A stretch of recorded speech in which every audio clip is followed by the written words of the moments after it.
Welcome back to FlexCandle, where we read the candles and flex the moves. I'm Flex, and today we're diving into a full top-down analysis on Bitcoin. We're going to start from the higher time frames, work our way down to the lower time frames, and check to see if we find any good setups. Now remember, this is not financial advice. I'm not a financial advisor. You're responsible for your own trades. Always do your own research and trade at your own risk. All right, guys, let's hop into the chart. And today, guys, I'm super excited because finally my 100K Bitcoin prediction has come true. It took about 2 weeks, but we finally got there. We actually surpassed it. We made it to like about 104,000, like 300, something like that. And I just wanted to show you guys here on the FlexCandle channel that it was about 2 weeks ago where I did predict that this was going to happen. If you see this episode here, 2 weeks ago, Bitcoin hits my 93K prediction. 100K is now on the radar. And I have one 13 days ago that says new pattern points to 110 breakout. So 110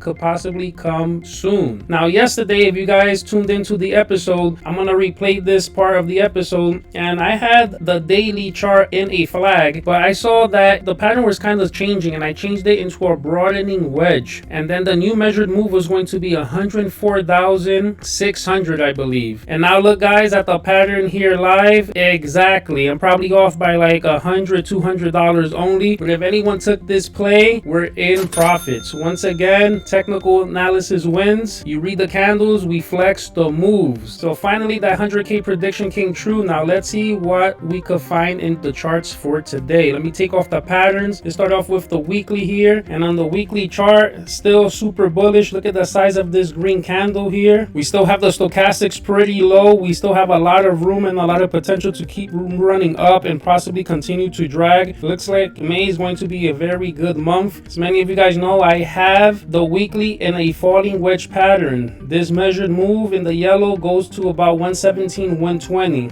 As you can see, we're already more than halfway there of the measured move. So this every day is looking more and more likely. If we step over now to the daily chart, and the daily, you can see the stochastics were toppy, we're falling down, and we curved up. Yesterday when I zoomed in, we had like a little baby curve, and now you can see it is curving all the way up. So now we are bullish once again. As you can see from this breakout, if you guys tuned into the other episodes, I kept on singing, if the 21-day moving average crosses the 200-day moving average and it touches price, we're going to blast off. Exactly as it was said, we touched the price and we blasted off right here. In the 22-hour chart, as we can see, I was talking about the golden cross, and I told you that that is also a bullish sign. Soon we should have a golden cross on the daily chart. This is probably going to take another week or two to play out, but this red line eventually is going to cross that yellow line, and that's going to be another blast off point. Maybe that's what ends up taking us to 120 and beyond. Take a look at the 8-hour chart. On the 8-hour chart, the stochastics are starting to get toppy, but we could still definitely drag, especially since we're bullish now. We could definitely drag up here for a long time. Now again, guys, remember, once we start getting away from this white line, the 21-day moving average, which we are right now, eventually we have to head back. Either we're gonna stall out here and wait for the 21-day moving average to catch up to price and then blast off, or we might come down and touch the 21-day moving average before going up. Right now, the 21-day moving average on the 8-hour is 96,500. So let's see what ends up happening. Go over to the 4-hour chart, and then the 4-hour chart, now the 21-day moving average is at 96,916. We are getting away from the 21-day moving average. We have a topping tail here so far, but we still have about 2 hours before this 4-hour candle closes. And we are topping now on the stochastics. This is possible that this starts to come down, and maybe we meet somewhere here, the 21-day moving average, like around 98,000 as support, 99,000. We would have to see. Let's take a look at the 1-hour chart. The 1-hour chart, we're toppy here in the stochastics, but we could still drag a little bit. And again, another topping tail. We are far away from the 21-day moving average, which is currently at 99,969. So I can see if we fall down, that's probably going to be the support somewhere around 98, 99, and probably will continue up maybe to 110. And if we take a look at the 15-minute chart, the 15-minute chart is starting to get toppy. We're about to come down. As you can see, we went all the way up here to the 104, like 300, but we were far away from the 21-day moving average. So as you can see, 2 red candles. It looks like we're going to come down to touch this 21-day moving average, which is at 101,693, and maybe from there we might continue up, or we might come down to touch the 200-day moving average. But all in all, guys, overall, I am still super bullish on Bitcoin. The prediction finally definitely came true. I hope all of you guys are happy as well, especially if you guys took any trades. And right now, I just see us maybe going sideways, pulling back slightly, but trying to maintain about 98,000, 100,000 around the area, and then set up for the next big move. Now, the next big move that I talked about in this video was a cup and handle breakout going to 110. So this is possibly the next move that is going to happen. So guys, stay tuned. Let's see how the day plays out. Let's see how tomorrow plays out, and let's see if we could hit that next prediction of $110,000 Bitcoin. All right guys, that's the breakdown. If this gave you clarity or a setup to watch, do me a favor, like, drop a comment, and subscribe. And if you have a stock or crypto you want me to go over, drop it in the comment section. This is FlexCandle, where we read the candles and flex the moves. Catch you on the next chart.